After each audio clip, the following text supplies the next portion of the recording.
नमस्कार, जय हिंद दोस्तों। मैं अंकित कुमार अपने अजय गुरुकुल में आप सभी का हार्दिक स्वागत करता हूं। आशा करता हूं आप सभी लोग बहुत ही अच्छे होंगे। दोस्तों, आज हम लोग माँ बापू का सपना सीरीज के तीसरे एपिसोड में बहुत ही महत्वपूर्ण प्रश्नों को अध्ययन करने वाले हैं, जो कि हमारे एग्जाम में पूछे जाने की संभावना बहुत ही अधिक है। दोस्तों, हमारे इस माँ बापू का सपना सीरीज से जुड़ने के लिए प्रतिदिन शाम 7:30 बजे जुड़ना ना भूलें। और यदि आप सभी लोग हमारे चैनल पर नए हैं तो हमारे चैनल को सब्सक्राइब अवश्य कर लें और बेल आइकन को दबाना ना भूलें। दोस्तों, हमारे इस क्लास की पीडीएफ आप सभी लोगों को हमारे टेलीग्राम चैनल अजय गुरुकुल पर प्रोवाइड हो जाएगी। दोस्तों, हमारे टेलीग्राम चैनल का लिंक डिस्क्रिप्शन बॉक्स में दिया गया हुआ है। तो दोस्तों, आप सभी को क्लास अंत तक जरूर देखना और बताना है क्लास कैसी लगी। तो दोस्तों, क्लास की शुरुआत हम अपने मोटिवेशन कोट के साथ करते हैं। आज का मोटिवेशन कोट हमारा कह रहा है हिम्मत मत खोना मेरे दोस्त, क्योंकि अभी बहुत दूर जाना है। हिम्मत मत खोना मेरे दोस्त, क्योंकि अभी बहुत दूर जाना है।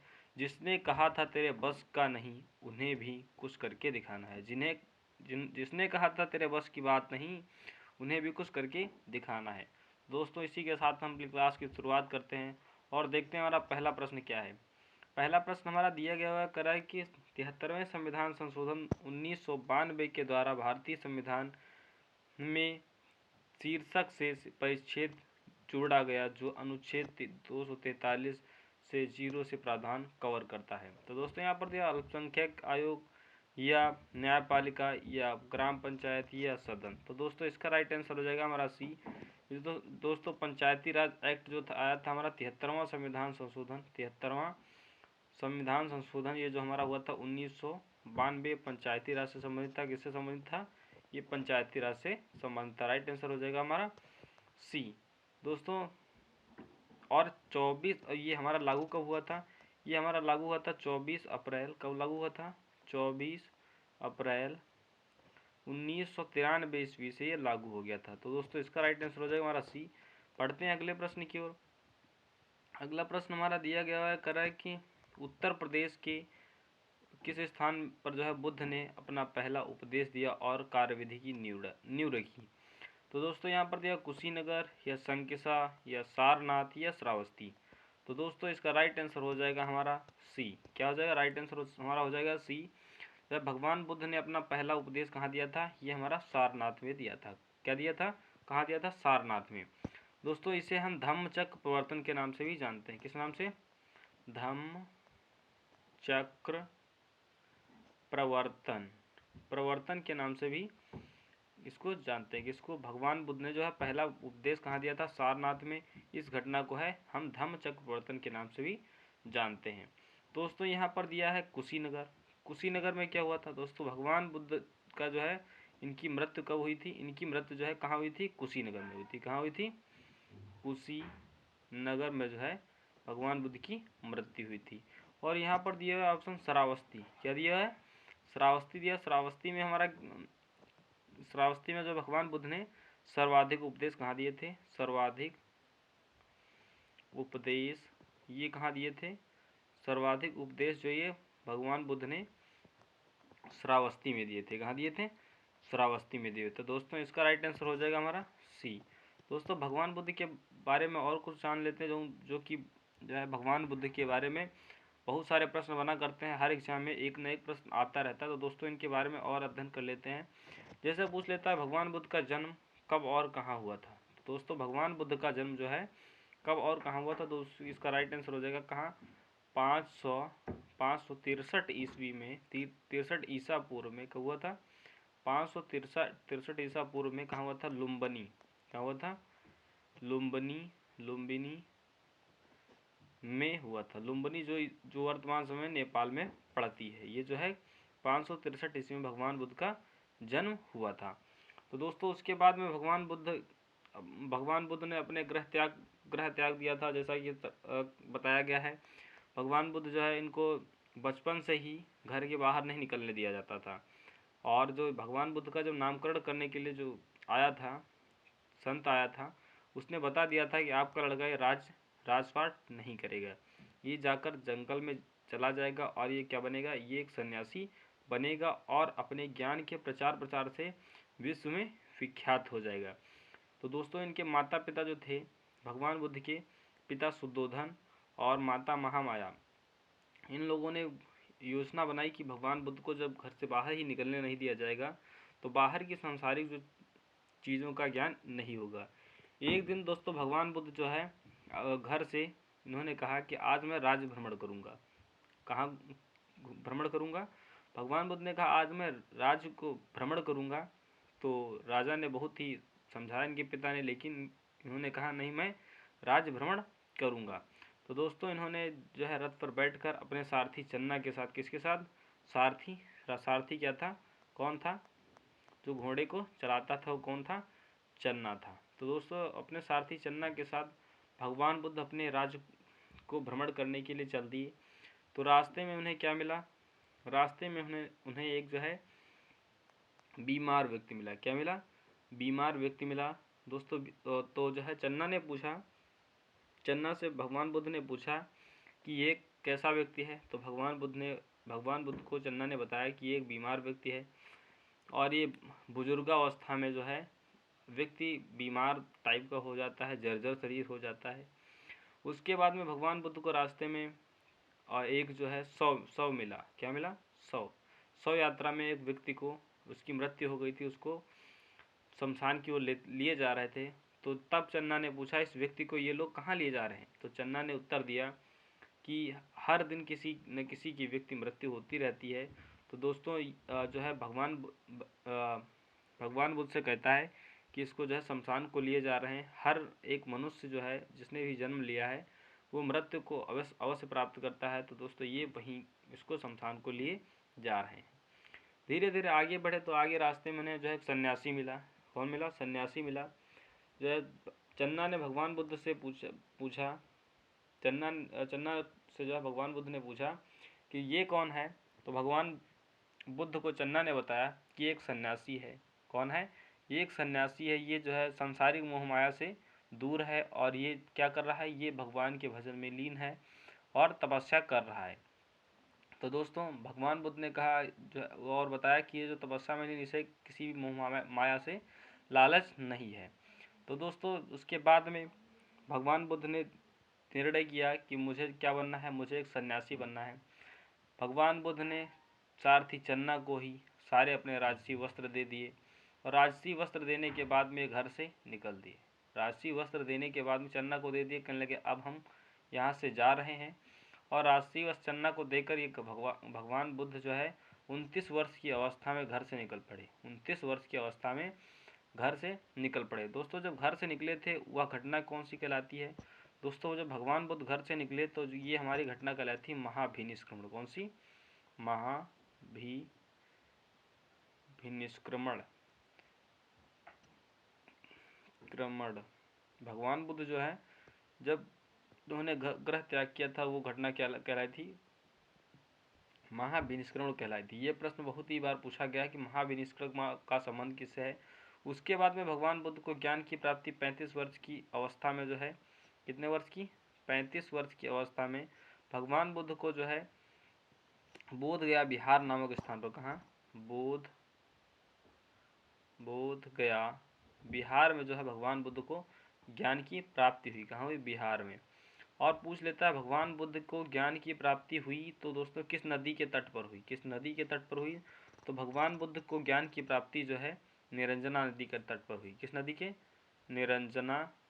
निरंजना नदी के तट पर जो है भगवान बुद्ध को ज्ञान की प्राप्ति हुई। और जो वृक्ष था वो वृक्ष किस चीज़ का था? वो पीपल का वृक्ष था। किस चीज़ का? पीपल का वृक्ष था। और उसे हम बोधि नामक वृक्ष के नाम से उसी दिन से जानने लगे। किस नाम से? बोधि नामक वृक्ष के नाम से उसी दिन से उसको हम जानने लगे।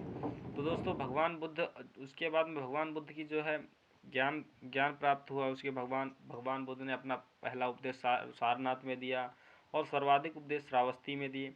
उसके बाद में कुछ दिनों के बाद में भगवान बुद्ध जो है इनकी मृत्यु की घटना क्या कहलाती है? जो है इनकी मृत्यु की घटना हमारी क्या कहलाती है? महापरिनिर्वाण। कौन सी?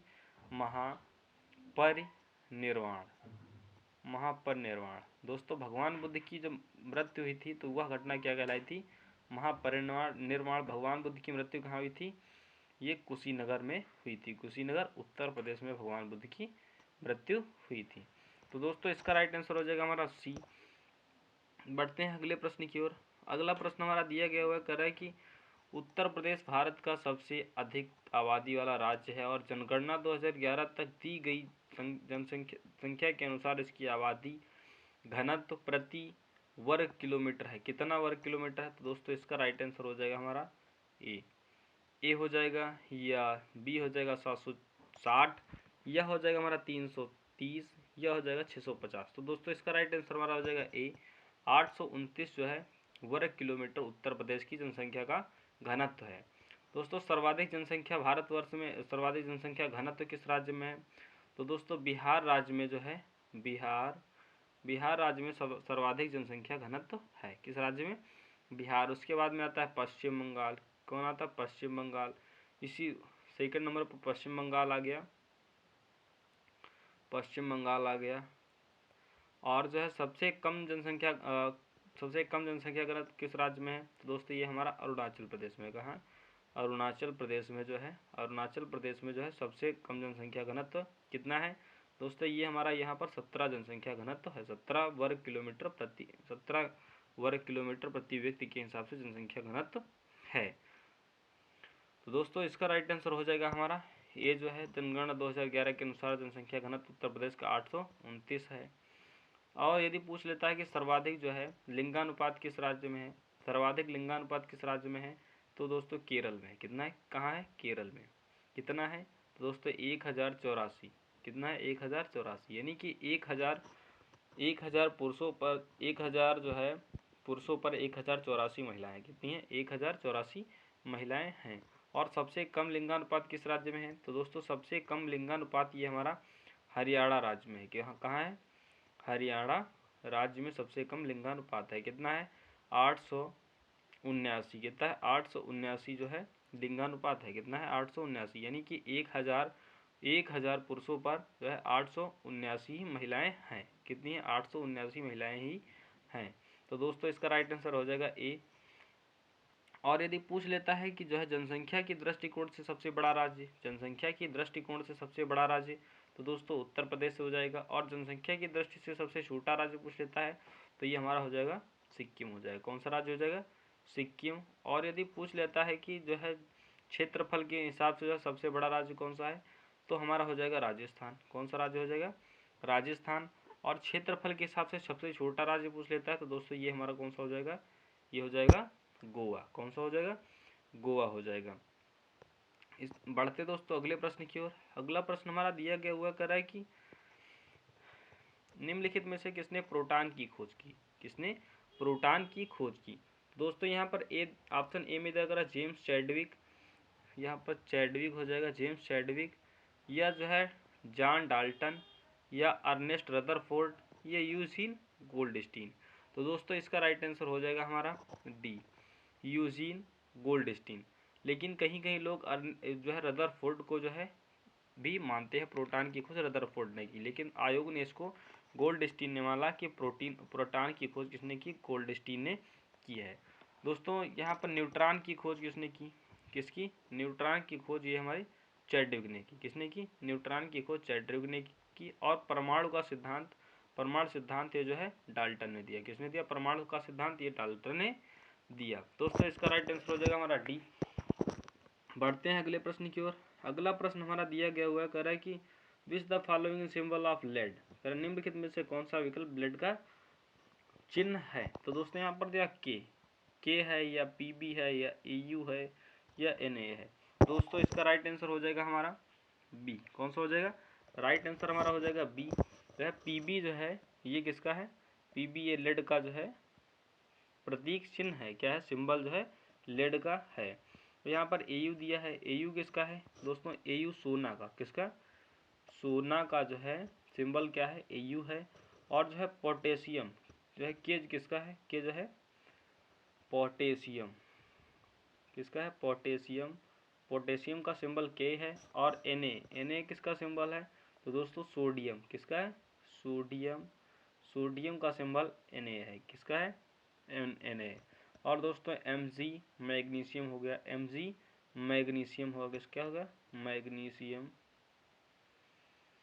और Ag Ag हमारा हो गया चांदी, क्या हो जाएगा चांदी, जिसे सिल्वर कहते हैं, क्या हो जाएगा सिल्वर कहते हैं। उसके बाद में हमारा यहाँ पर देख लेते हैं Su। Su किसका होता है, ये हमारा कापर का होता है, किसका होता है Su हो गया कापर हो गया। Zn किसका होगा जिंक का हो गया, किसका हो गया जिंक का हो गया। उसके बाद में कार्बन C हो जाएगा, नाइट्रोजन N हो जाएगा, हाइड्रोजन H हो जाएगा। इसी प्रकार के दोस्तों सिंबल दिए गए हमारे आवर्त सारणी में दिए गए हैं। दोस्तों आधुनिक आवर्त सारणी किसने दी थी, तो दोस्तों आधुनिक जो है आवर्त सारणी ये भी प्रश्न पूछा गया, आवर्त सारणी जो है किसने दी, तो दोस्तों आधुनिक आवर्त सारणी ये मेंडलीफ ने दी, किसने दी मेंडलीफ ने जो है आधुनिक आवर्त सारणी दी थी। तो दोस्तों इसका राइट आंसर हो जाएगा हमारा बी। बढ़ते हैं अगले प्रश्न की ओर। अगला प्रश्न देखते हैं हमारा क्या है। अगला प्रश्न हमारा दिया गया what is the unit of electric current in SI system. SI यहाँ पर होना चाहिए था, ST लिखा है। कर बिजली में जो है बिजली के करंट का SI यूनिट क्या है, मात्रक क्या है, तो दोस्तों यहाँ पर दिया कर वाट या वोल्ट या कैंडला या एम्पियर। तो दोस्तों विद्युत धारा का मात्रक क्या होता है, एम्पियर होता है। राइट आंसर हो जाएगा हमारा डी। और जो शक्ति का मात्रक क्या हो जाएगा, शक्ति का मात्रक हमारा क्या हो जाएगा वाट, जो है किसका मात्रक है शक्ति का मात्रक क्या है वाट है। यहाँ पर वोल्ट दिया, क्या दिया वोल्ट, ये किसका मात्रक है दोस्तों, ये विद्युत क्षेत्र की तीव्रता, विद्युत क्षेत्र की तीव्रता का मात्रक क्या होता है, तीव्रता का मात्रक क्या होता है, तीव्रता का मात्रक होता है हमारा वोल्ट। और कैंडला दोस्तों ये ज्योति क्षेत्र की तीव्रता, किसकी, ये ज्योति क्षेत्र की तीव्रता का मात्रक क्या होता है, ये हमारा कैंडला होता है। राइट आंसर हो जाएगा हमारा डी। बढ़ते हैं अगले प्रश्न की ओर। अगला प्रश्न हमारा दिया गया हुआ कर रहा है कि निम्नलिखित में से किस विटामिन की कमी से बच्चों में रिकेट्स यानी सूखा रोग उत्पन्न होता है। तो दोस्तों यहाँ पर दिया हुआ कर रहा है कि विटामिन बी, विटामिन ए या विटामिन डी या विटामिन ई। तो दोस्तों विटामिन डी की कमी से सूखा रोग होता है, किस विटामिन की से, विटामिन डी की कमी से सूखा रोग होता है। दोस्तों विटामिन डी की कमी से सूखा रोग होता है, और जो है विटामिन डी हमारा किससे प्राप्त होता है, सन से प्राप्त होता है, सूर्य से, और अनाज ग्रहण करने से होता है, किससे, अनाज से जो है विटामिन डी हमें मिलता है। लेकिन सर्वाधिक मात्रा में हमारे सूर्य की जो है लाइट से हमें मिलता है। तो दोस्तों यहाँ पर दिया विटामिन दिया विटामिन बी की कमी से कौन सा रोग होता है, दोस्तों विटामिन बी की कमी से हमारा कौन सा रोग होता है, ये होता है बेरी, कौन सा होता है बेरी विटामिन बी की कमी से होता है। विटामिन बी का जो है रासायनिक नाम क्या होता है, ये हमारा होता है विटामिन ए का हो गया हमारा रेटिनॉल, क्या हो गया रेटिनॉल, और विटामिन बी का होता है थायमीन होता है, क्या होता है विटामिन बी का होता है थायमीन। तो दोस्तों यहाँ विटामिन ए का हो गया रेटिनॉल, क्या हो जाएगा रेटिनॉल विटामिन ए की कमी से कौन सा रोग होता है, दोस्तों विटामिन ए की कमी से होता है हमारा रतौंधी, कौन सा होता है रतौंधी रोग जो होता है रतौंधी, ये विटामिन ए की कमी से होता है। और दोस्तों विटामिन ए के अच्छे स्रोत कौन से होते हैं, ये हमारा होता है दूध, क्या होता है दूध, पनीर हो गया, हरी सब्जियां हो गया, आज जो विटामिन ए के अच्छे स्रोत हैं। यहाँ पर विटामिन डी के बारे में आपको बता दिया। विटामिन ई की कमी से कौन सा रोग होता है, तो दोस्तों विटामिन ई की कमी से हमारा कौन सा रोग होता है, ये हमारा होता है बांझपन, क्या होता है बांझपन जो है विटामिन ई की कमी से होता है, किसकी, विटामिन ई की कमी से। इसे ब्यूटी हार्मोन्स के भी नाम से जानते हैं। पढ़ते दोस्त इसका राइट आंसर हो जाएगा हमारा सी। बढ़ते हैं अगले प्रश्न की ओर। अगला प्रश्न हमारा देखते हैं क्या है। अगला प्रश्न हमारा दिया गया हुआ है, कह रहा है कि भाषा के आधार पर राज्यों का पुनर्गठन किस वर्ष किया गया था। तो दोस्तों यहाँ पर दिया 1950, 1953, 1952, 1951 या 1956। तो दोस्तों भाषा के आधार पर जो है राज्यों का पुनर्गठन ये हमारा कब किया गया था, ये हमारा 1956 में किया गया था। कब किया गया था 1956, किस आयोग के द्वारा, फजल अली, कौन सा फजल अली आयोग के द्वारा जो है 1956 ईस्वी में जो है राज्य पुनर्गठन आयोग का जो है किया गया था। तो दोस्तों यहाँ पर यदि पूछ लेता है कि भाषाई आधार पर सबसे पहला राज्य कौन सा अलग हुआ था, दोस्तों भाषाई आधार पर सबसे पहला राज्य आंध्र प्रदेश अलग हुआ था, आंध्र प्रदेश हुआ था। कौन सा हुआ था? आंध्र प्रदेश जो है ये भाषाई आधार पर सबसे पहला राज्य अलग हुआ था। कौन सा? आंध्र प्रदेश। और दोस्तों यदि पूछ लेता है ये कब हुआ था दोस्तों, ये 1953 ईस्वी में। कब? 1953 ईस्वी में जो है आंध्र प्रदेश, ये जो भाषाई आधार पर सब अलग होने वाला पहला राज्य कौन सा है? ये आंध्र प्रदेश हमारा था। कौन सा? आंध्र प्रदेश। बढ़ते दोस्तों अगले प्रश्न की ओर। अगला प्रश्न हमारा दिया गया हुआ है, कह रहा है कि निम्नलिखित में से अगर विटामिन जो नींबू और संतरे जैसे खाद्य पदार्थों में पाया जाता है, विटामिन सी या विटामिन ए या विटामिन डी या विटामिन बी, तो दोस्तों इसका राइट आंसर हो जाएगा हमारा ए। क्या हो जाएगा? विटामिन हो जाएगा ए हमारा। विटामिन राइट आंसर ए हो जाएगा। विटामिन सी जो है ये नींबू में सर्वाधिक, नींबू और संतरे और खाद्य पदार्थों में विटामिन सी पाया जाता है। दोस्तों विटामिन सी के अच्छे स्रोत ये ऊपर दिए गए हुए हैं। और विटामिन सी की कमी से हमारा कौन सा रोग होता है? स्कर्वी रोग होता है। कौन सा? स्कर्वी रोग जो है विटामिन सी की कमी से होता है। विटामिन सी का जो है रासायनिक नाम क्या है? विटामिन सी का जो है रासायनिक नाम हमारा एस्कॉर्बिक एसिड है। क्या है? एस्कॉर्बिक एसिड जो है विटामिन जो है सी का रासायनिक नाम है। दोस्तों विटामिन ए के बारे में आपको बता चुके। विटामिन ए की कमी से कौन सा रोग होता है? रतौंधी होता है। इसके अच्छे स्रोत दूध और पनीर और हरी सब्जियां। और विटामिन बी की कमी से कौन सा रोग होता है? विटामिन बी की कमी से बेरी होता है। और जो है इसका रासायनिक नाम हमारा क्या है? थायमीन है। और विटामिन डी की कमी से कौन सा रोग होता है? सूखा रोग, जिसे ऑस्टियोमलेशिया के नाम से भी जानते हैं। दोस्तों विटामिन डी का जो है, विटामिन डी का अच्छा स्रोत क्या है? विटामिन डी का अच्छा स्रोत हमारा सूर्य का प्रकाश है और अनाज भी है। क्या है? अनाज। दोस्तों इसका राइट आंसर हो जाएगा हमारा ए। बढ़ते हैं अगले प्रश्न की ओर।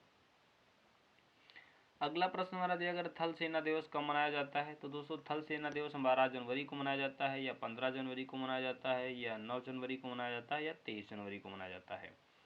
तो दोस्तों इसका राइट आंसर हो जाएगा हमारा ए। क्या हो जाएगा? थल सेना दिवस हमारा ये हमारा 15 जनवरी को मनाया जाता है। कब मनाया जाता है? 15 जनवरी को थल सेना दिवस मनाया जाता है।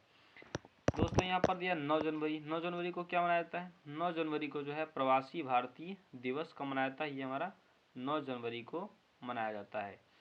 प्रवासी भारतीय दिवस। कौन सा? प्रवासी भारतीय दिवस को मनाया जाता है। ये हमारा 9 जनवरी को मनाया जाता है। ये क्यों मनाया जाता है? दोस्तों ये 9 जनवरी 1915 ईस्वी को गांधी जी जो है भारत वापस आए थे। तो इस दिवस जो है भारतीय प्रवासी दिवस मनाया जाता है। यहाँ पर ऑप्शन में दिया हुआ है हमारा 12 जनवरी। 12 जनवरी को कौन सा दिवस मनाया जाता है? इस दिन जो है राष्ट्रीय युवा दिवस। कौन सा दिवस? राष्ट्रीय युवा दिवस जो है 12 जनवरी को मनाया जाता है। यहाँ पर दिया 23 जनवरी। 23 जनवरी जो है 23 जनवरी को कौन सा दिवस मनाया जाता है? पराक्रम दिवस। कौन सा? पराक्रम दिवस जो है पराक्रम दिवस 23 जनवरी को मनाया जाता है। किसके जन्म दिवस पर? दोस्तों जो है सुभाष चंद्र बोस जी के हैप्पी बर्थडे पर। किसके? सुभाष चंद्र बोस जी के जन्म दिवस पर 23 जनवरी को हम पराक्रम दिवस के रूप में भी मनाते हैं। और दोस्तों यहाँ पर हम यदि पूछ लेता है 25 जनवरी को कौन सा दिवस मनाया जाता है? 25 जनवरी को हमारा मतदाता दिवस मनाया जाता है। कौन सा दिवस मनाया जाता है? 25 जनवरी को 25 जनवरी को जो है कौन सा दिवस मनाया जाता है? ये हमारा मनाया जाता है मतदाता दिवस। कौन सा? मतदाता दिवस। इस दिन जो है इलेक्शन कमीशन की स्थापना 25 जनवरी 1950 ईस्वी को हुई थी। और दोस्तों पूछ लेता है 30 जनवरी को कौन सा दिवस मनाया जाता है? तो दोस्तों 30 जनवरी को शहीद दिवस मनाया जाता है। कौन सा? शहीद दिवस मनाया गया था। कौन सा? शहीद दिवस मनाया जाता है। दोस्तों 30 जनवरी 1948 ईस्वी को, कब? 1948 ईस्वी को जो है महात्मा गांधी की जो है नाथूराम गोडसे के द्वारा हत्या कर दी गई थी। इसलिए जो है इस दिवस को हम शहीद दिवस के रूप में मनाते हैं। दोस्तों जनवरी के और कुछ महत्वपूर्ण दिवस हैं। पूछ लेता है कि 4 जनवरी को कौन सा दिवस मनाया जाता है? दोस्तों 4 जनवरी को विश्व ब्रेल दिवस। कौन सा? विश्व ब्रेल दिवस। कौन सा? विश्व ब्रेल दिवस जो है 4 जनवरी को मनाया जाता है। और यदि पूछ लेता है कि 10 जनवरी को कौन सा दिवस मनाया जाता है? 10 जनवरी को विश्व हिंदी दिवस मनाया जाता है? कौन सा? विश्व हिंदी दिवस कब मनाया जाता है? विश्व हिंदी दिवस ये हमारा 10 जनवरी को मनाया जाता है। कब मनाया जाता है? 10 जनवरी को। और राष्ट्रीय हिंदी दिवस ये हमारा 14 सितंबर को राष्ट्रीय हिंदी दिवस मनाया जाता है। कौन सा? राष्ट्रीय हिंदी दिवस मनाया जाता है। तो दोस्तों इसका राइट आंसर हो जाएगा हमारा थल सेना दिवस हमारा हो जाएगा 15 जनवरी को थल सेना दिवस मनाया जाता है। पढ़ते हैं अगली प्रश्न की ओर। यहाँ पर दिया हुआ करा फॉरेस्ट। आज हम लोग अध्ययन करने वाले हैं फॉरेस्ट के बारे में। किसके बारे में? आज हम लोग अध्ययन करेंगे फॉरेस्ट, वनों के बारे में अध्ययन करेंगे। हमारे एग्जाम में वन से लेकर 1 से 2 प्रश्न हर एग्जाम में वन को लेकर बनते हैं। तो दोस्तों हम शुरू करते हैं, देखते हैं वन में जो है पहले नंबर में यहीं से शुरुआत करते हैं। तो दोस्तों वन की बात करते हैं तो दोस्तों जो है सर्वप्रथम जो है वन रिपोर्ट कब आई थी? वन जो है रिपोर्ट कब आई थी? तो दोस्तों वन रिपोर्ट ये हमारी कब आई थी?